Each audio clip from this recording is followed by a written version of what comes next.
What's up guys, people inject silicone in the handles of their rackets for a few reasons. To add mass, to shift weight, which could make it more headlight, thus increasing maneuverability.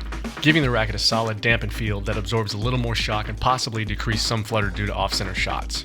Now there's a few different ways to do this, but this is probably the most common. It's pretty easy, cheap, and quick. So let's pop open the trapdoor and see what's underneath.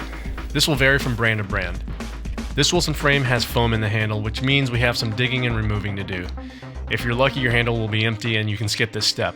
So after you remove the staples, just pull the butt cap off the handle. Next I'll take my flathead screwdriver and start digging out the foam. It works pretty well, as you can see. I've already dug out the right side. This does get messy, but it only took me about 5 minutes.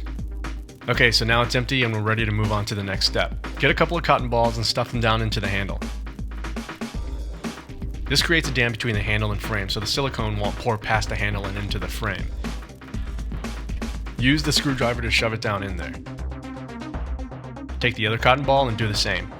I bought this 2.8 ounce tube at my local hardware store for about $4. Any silicone will work, just make sure it's 100% silicone. I'm going to use most of this tube since I want to add about 2.5 ounces to my racket. So you want to just slowly squeeze the silicone down the handle, letting it settle between squeezes for the air pockets to pop. Then continue filling it up. I found that if you lightly press down as you fill, the air bubbles pop a little faster. Just a warning in doing this though, there's really no going back. Once that silicone sets, it's pretty tough trying to scrape it out. So once you've filled it, let it set for about 24 to 36 hours. But I've gone out with one that I did in 24 hours and it played fine. Pop the butt cap back on and of course staple it back to the handle.